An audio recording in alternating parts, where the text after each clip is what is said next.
Hi everyone, it's Anya from Cooking with Plants, and today I'm actually going to make a recipe out of my Vegan Made Easy cookbook, and it's one of the breakfasts in here, and it is for the sweet French toast. It's an amazing eggless version of French toast, and you can top it with fruit and maple syrup, whatever toppings you like, and it's absolutely delicious, and it's really quick and easy to make. So I'm going to start cooking out of here, and as you may or may not know, I don't know if you're new to the channel, but I have been vegan or plant-based since 2012 for heart health. So I cut out animal products at that time because I had the start of a bulging aorta, and basically my doctor said either you go on medication for the rest of your life or just try to eat healthier and get plenty of exercise, all the usual type of recommendations.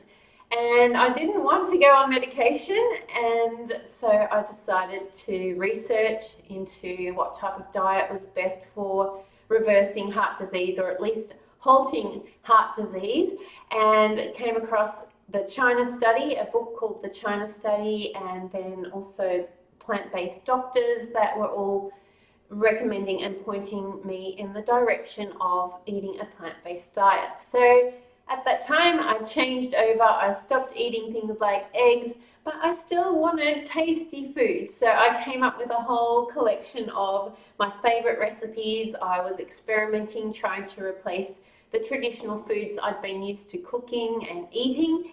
And so this is how the Vegan Made Easy cookbook came about, and I've broken it into breakfasts and mains and snacks and condiments and desserts, so it's very easy to mix and match recipes out of here, and I still use it to this day in my very own kitchen because it's full of my favorite recipes, as I mentioned. So today I'm going to share a quick recipe with you for the sweet French toast. There's also a savory version in there, and if you are interested in getting that cookbook, I'll leave a link down below for you. But for now, let's get into this delicious recipe because I'm hungry. I want to have breakfast, and I know this will come together very, very quickly.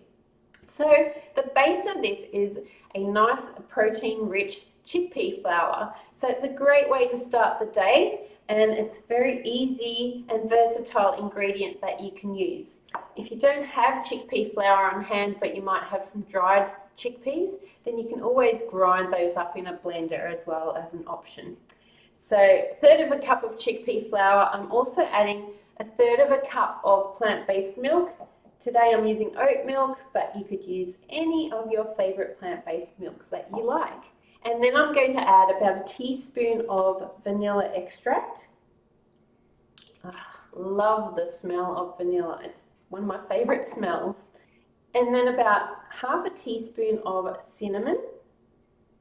I'm not measuring that out, I'm just putting it in. If there's a bit extra, all the better. The recipe in the cookbook recommends to use a teaspoon of coconut sugar, but I don't have any on hand. I haven't actually used a sugar in quite a long time, but I do have some stevia drops on hand, so I'm just going to add a couple of those caramel stevia drops in there instead of the coconut sugar that's recommended in the recipe in the cookbook. But you could use your favorite sweetener. You could use monk fruit sweetener, you could use a little bit of maple syrup, and then just add your toppings at the end and use some maple syrup over the top, etc. So that's another way you can get the sweetness into this. So then I'm just going to whisk this up into a batter. Once the batter is nice and smooth, it's ready to go for the final cooking stage. And that's the best part because it's much closer to eating time. So I'm just going to get a pan and put that on medium heat. And then just get any bread that you like. I've just got some whole grain bread, and dip it into this mixture and coat each side. And this is enough for about 2 slices. Just let it soak into the bread a little bit. It's absolutely delicious with sourdough bread as well. And then this is ready to cook. Oh, that smells so good with that cinnamon and the vanilla. As you can see, I'm not adding any oil to this pan. It's just straight into a heated non-stick pan, and it doesn't stick to the base. It just makes it nice and crispy and heart healthy because I'm not adding any processed fats into my body. So this has been in here for about 2 minutes, and I'm just going to loosen it up.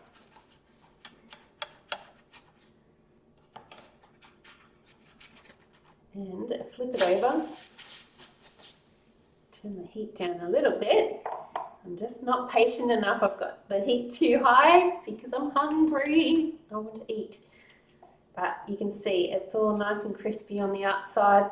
And another trick that I do in the actual cookbook is to slice the bread into thirds so you have actual French toast sticks, and they are amazing. It's just an easy way to eat, or if you're serving it to kids, it's a really fun way to serve it out as well.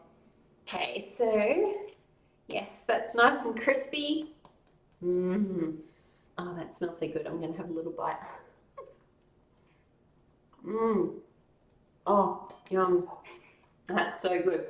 A really quick and easy breakfast. And then just cook up your other slice and have both of them yourself or share them with someone else. Great, topped with fruit, different fruit or berries or jam. Coconut yogurt would be amazing. Just so many different options of what you can top this with. So it's a quick and easy, delicious breakfast where you feel like you've gone out to a cafe, but you've actually cooked it at home, and it's healthy, and you've cooked it in just minutes. So quick and easy. Give this recipe a try. I'd love to know what you top yours with. Come and join me in my Facebook group. I'd love to see you there. Tag me on Instagram. I love this recipe. And don't forget, if you're interested in that cookbook, I'll leave a link down below for you. And I'd love for you to join me for my next recipe. So I'll see you soon. Bye for now. Breakfast time.